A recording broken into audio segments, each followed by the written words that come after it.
Hello बच्चों, मैं उत्सव कुमार और आप देख रहे हैं लर्न विथ उत्सव सर। तो आज हम लोग चर्चा करेंगे इंग्लिश का। इंग्लिश में अक्सर क्या होता है कि हम तैयारी तो करते हैं मगर कुछ छूट जाता है या कुछ रह जाता है या कुछ समझ नहीं पाते हैं या कुछ पढ़ना बाकी रहता है या किसी को इंग्लिश से डर लगता है। बहुत तरह का प्रॉब्लम होती है। आज हम लोग जो है उसी चीज पर चर्चा करेंगे और कोशिश करेंगे जितना ज्यादा से ज्यादा हो सके इसको समझें और इसको समझने का प्रयास करें। तो जैसे हम लोग को पता इंग्लिश होता है टोटल 100 मार्क्स का।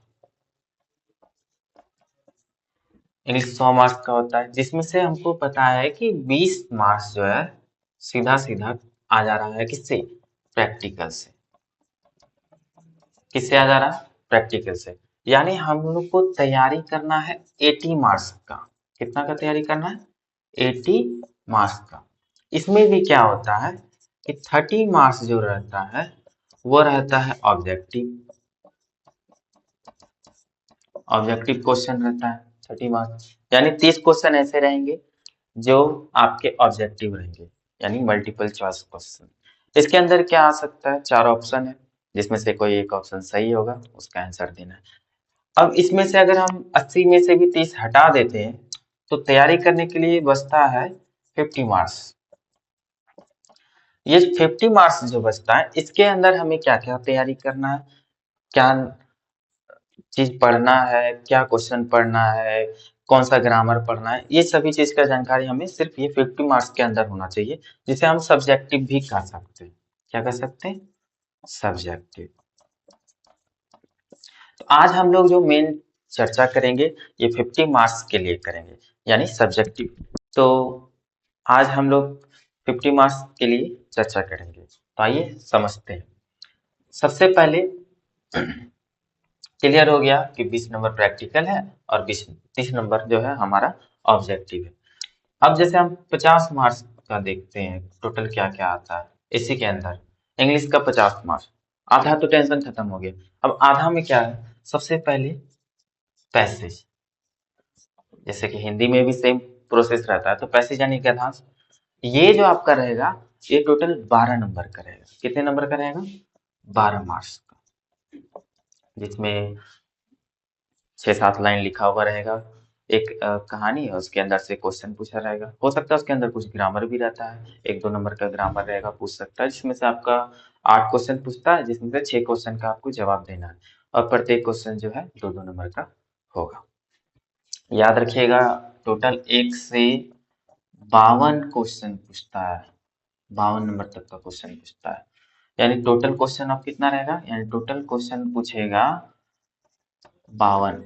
ठीक है, टोटल क्वेश्चन कितना पूछेगा? 52। 52 में हमें जवाब देना है, यानी 52 में हमें जवाब देना है कुछ छोड़ छोड़ के। ठीक है, जिसमें से पैसेज रहेगा आपका 12 मार्क्स का। लेटर रहेगा, इसी को हम लोग एप्लीकेशन भी कहते हैं, है ना, यानी पत्र। लेटर और एप्लीकेशन ये आपका 5 मार्क्स का रहेगा। कितने मार्क्स का रहेगा? 5 मार्क्स का।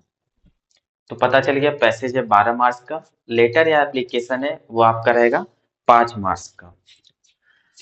उसके बाद ऐसे रहेंगे। ऐसे आपके कितने मार्क्स के रहेंगे? ऐसे भी रहेंगे आपके 5 मार्क्स का। तो पैसेज 12 मार्क्स, लेटर या एप्लीकेशन 5 मार्क्स, ऐसे यानी निबंध, निबंध लिखते हैं, वो रहेगा आपका 5 मार्क्स का। अब अगर हम लोग आगे बात करें तो आता है ग्रामर। क्या आता है? ग्रामर। ग्रामर कितने मार्क्स का रहेगा? तो ग्रामर रहेगा 6 मार्क्स का, यानी 6 मार्क्स का। ठीक। उसके बाद रहेगा पोयम। एक कोई पोयम का 4 लाइन लिखा हुआ रहेगा और उससे कुछ क्वेश्चन पूछे। ठीक है, पोयम का 4 लाइन लिखा रहेगा और उससे आपको पूछेगा क्वेश्चन, जो सिर्फ 3 रहेंगे और वो 1 नंबर के रहेंगे, यानी 3 मार्क्स का रहेगा। उसके बाद आपका 3 नंबर क्वेश्चन पूछेगा, है ना, 3 नंबर क्वेश्चन पूछेगा। उसके बाद जो है 3 नंबर क्वेश्चन रहेगा आपका 9 मार्क्स का। ठीक है, और उसके बाद जो 5 नंबर का जो क्वेश्चन रहेगा, 5 नंबर का क्वेश्चन ये आपका रहेगा टोटल 10 मार्क्स का। ठीक है, टोटल कितना मार्क्स हो गया? 50 मार्क्स, है ना? इतना हमें तैयारी करना है सिर्फ ये चीज पढ़ के।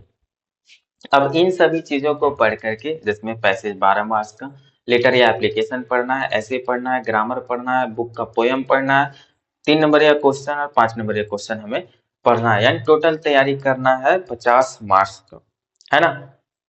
तो अब जो है सभी का हम थोड़ा थोड़ा करके आपको बताते हैं, और लास्ट में कुछ क्वेश्चन भी देंगे, जैसे इंपॉर्टेंट क्वेश्चन जैसे कर सकते हैं आप, उसका तैयारी कर सकते हैं। लेटर में क्या होगा, ऐसे में क्या पूछ सकता है, ग्रामर में क्या क्या पूछेगा, पोयम आपको बुक का देखना होगा, और 20 क्वेश्चन पूछा जाएगा।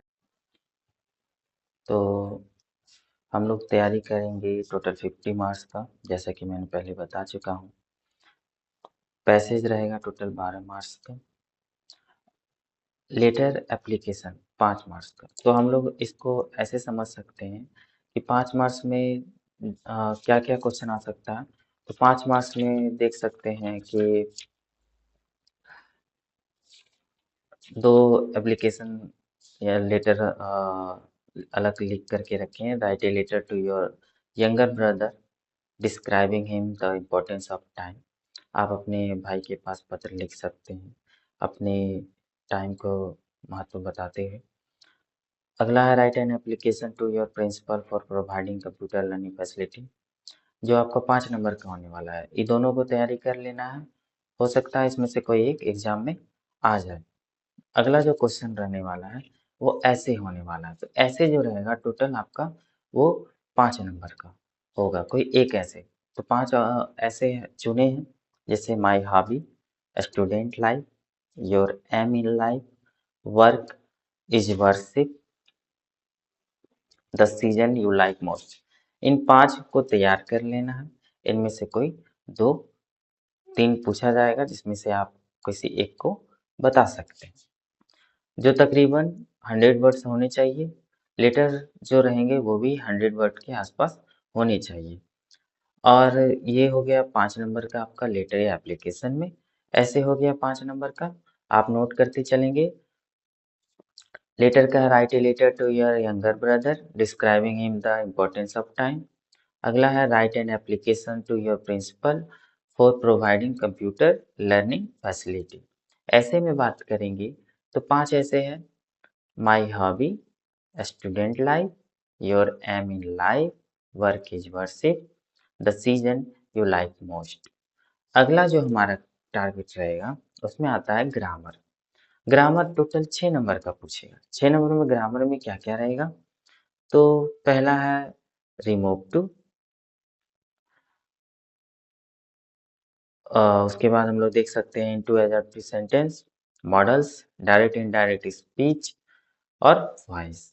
इन सभी ग्रामर को आपको तैयारी कर लेना है, जिसमें से 6 नंबर का क्वेश्चन पूछेगा। इसके बाद जब हम लोग आगे आते हैं तो नेक्स्ट जो क्वेश्चन होगा हमारा वो बुक से रहेगा। नेक्स्ट क्वेश्चन हमारा बुक से रहेगा, जिसमें से मैंने कुछ इम्पोर्टेंट क्वेश्चन को छांटा है, आप देख सकते हैं। सबसे पहले हम देख सकते हैं, give a character sketch of give a character sketch of Griffin, भोली, मटिल्डा। ये 3 आपको तैयार कर लेने हैं। इनमें से कोई एक कैरेक्टर स्केच आपसे पूछ सकता है। अगला जो टारगेट रहेगा वो हमारा क्वेश्चन रहेगा।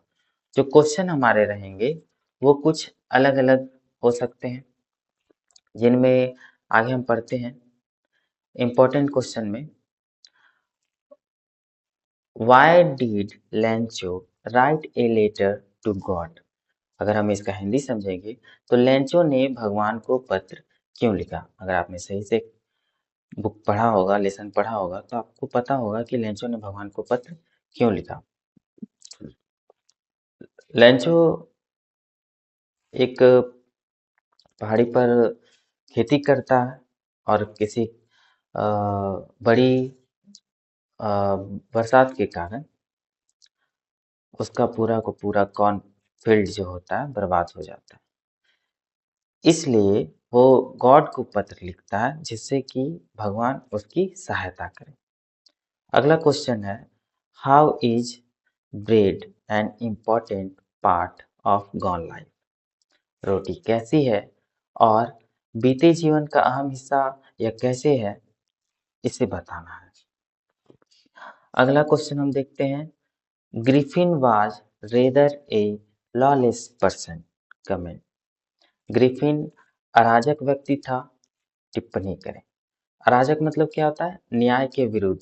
तो ग्रिफिन न्याय के विरुद्ध व्यक्ति क्यों था, इसके बारे में आपको बताना है।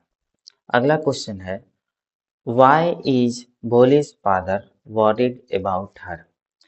तो इसका हिंदी समझते हैं कि भोली के पिता को उसकी चिंता क्यों है। अगला क्वेश्चन है, paper has more patience than people. कागज में इंसान से ज्यादा धैर्य है, कैसे? देखिए, ये सभी क्वेश्चन इंपॉर्टेंट क्वेश्चन है, आपको इन्हें अच्छी तरीके से तैयार कर लेने हैं जिससे कि आप बेहतर से बेहतर एग्जाम में परफॉर्मेंस कर सके। अगला क्वेश्चन है 6 number, why does Anne want to keep a diary and what the name given to her diary? इसका हिंदी समझते हैं, एनी डायरी को क्यों रखना चाहती है और उसकी डायरी को क्या नाम दिया गया है। तो डायरी क्यों रखना चाहती थी और उसका डायरी का क्या नाम है, ये आप याद कर लें। अगला क्वेश्चन देखते हैं 7 number, why does Anne want to keep a diary? Anne एक डायरी क्यों रखना चाहती है, इसे भी बताना है आपको। Question number 8, when did Lencho have faith in what did he do? Lencho को कब विश्वास हुआ और उसने क्या किया? अगला है, व्हाई डिड हॉरिस, हॉरिस डेनवी के लेसन में से पूछा गया, why did Horace rob every year? अगर हम इसका हिंदी समझेंगे तो हॉरिस हर साल क्यों चोरी करता था? Was he A typical thing? क्या वह एक सामान्य चोर था? तो आप ये याद कर लें। अगला क्वेश्चन है, what two obligations does Mandela's mention? इसका हिंदी समझते हैं, मंडेला ने किस दोहरे दायित्व का उल्लेख किया है, इसे आपको बताना है। तो 10 क्वेश्चन हम लोग पढ़ चुके हैं। अगला 10 क्वेश्चन जो है उन फिर से उन्हें पढ़ते हैं, जिनमें से क्वेश्चन नंबर 11 है, how did the author treat tricky at the surgery? Surgery के समय लेखक ने ट्रिकी के साथ कैसा व्यवहार किया?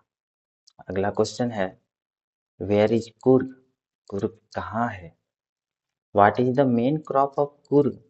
कुर्ग की मुख्य फसल कौन सी है? तो कुर्ग कोई जगह है और उसका फसल मुख्य क्या क्या है वो आपको बताना है।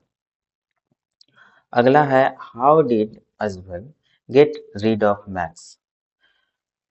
तो अगला जो है उसका हिंदी हम समझते हैं कि अजबल ने मैक्स से कैसे छुटकारा पाया, इसके बारे में आपको बताना है। अगला क्वेश्चन है, why was mister Harriet shocked eight tricky appearance? तो इसका हिंदी समझते हैं कि ट्रिकी के आने पर मिस्टर हैरियट क्यों चौंक गए थे? जो कुत्ता था ट्रिकी, उसके आने पर जो थे क्यों चौंक गए थे? अगला क्वेश्चन है, why was the young seagull afraid to fly? युवा सीगल उड़ने से क्यों डरता था? सीगल पता होना चाहिए कि सीगल जो होता है वो समुद्र के किनारे रहने वाला पक्षी है, तो उसे डर क्यों लग रहा था उड़ने में। How does the Bengal tiger look? Where is so distinct about him? Bengal tiger कैसा दिखता है और उसके बारे में इतना अलग क्यों कहा गया, मतलब विशिष्ट। बंगाल टाइगर के बारे में पता होना चाहिए कि दुनिया का सबसे बड़ा टाइगर बंगाल टाइगर ही कहलाता है और वो थोड़ा सा अलग प्रजाति के होते हैं, इसलिए उनके बारे में आपको लिखना है। अगला क्वेश्चन है, what was the cause of Matilda's ruin? ठीक है, what was the cause of Matilda ruin? Matilda के भागने के क्या कारण थे, है ना। अगला क्वेश्चन है, Anne says teachers are most unpredictable is my guessing. Unpredictable मतलब क्या होता है? अप्रत्याशित, मतलब जिसका आशा ना हो। ठीक है, अनप्रेडिक्टेबल मतलब क्या होता है? अप्रत्याशित, जिसका आशा ना हो। तो एनी क्या कहना चाहती है? एनी सेज, एनी का कहना है टीचर्स आर मोस्ट अनप्रेडिक्टेबल, कि शिक्षक सबसे अप्रत्याशित होते हैं। मुझे आश्चर्य है कैसे, है ना। अगला क्या है? What is a dust of snow? What does the poet says change his mind? बर्फ की धूल क्या है? यह मैंने कैसे बदल दिया, है ना। अगला है How did Mandela's hunger for freedom change his life? Mandela की आज़ादी की भूख ने कैसे बदल दिया उनका जीवन, यानी मंडेला जो थे उन्हें आज़ादी की भूख ने कैसे बदल दिया, है ना। उनका जीवन कैसे बदल गया आज़ादी की भूख के कारण। तो पता होना चाहिए कि मंडेला ने बहुत कोशिश किया था आज़ादी के लिए, अपने देश को आज़ाद कराने के लिए, अपना आधा जिंदगी जेल में ही गुजार चुके थे। तो उन सभी चीज़ों को आपको रखना है। तो टोटल 20 क्वेश्चन दिए हैं। कौन कौन सा पैसेज पढ़ना है, पैसेज कौन सा ऐसे आने वाला है, तो 5 ऐसे चुन करके दिए हुए हैं। उसके बाद आपका लेटर एप्लीकेशन दिए हुए हैं जिससे आप कंफर्म हो सके। ग्रामर में क्या क्या पढ़ना है वो बता चुके हैं। ये सारा चीज़ आपको तैयार कर लेना है। जितना ज़्यादा से ज़्यादा जल्दी हो सके आप इसे तैयार कीजिए और एग्जाम में अच्छा नंबर लाइए। तो लर्न विथ उत्सव सर को सब्सक्राइब करें और जितना से ज़्यादा हो सके अपने दोस्तों को, क्लास 10th के स्टूडेंटों को शेयर करें।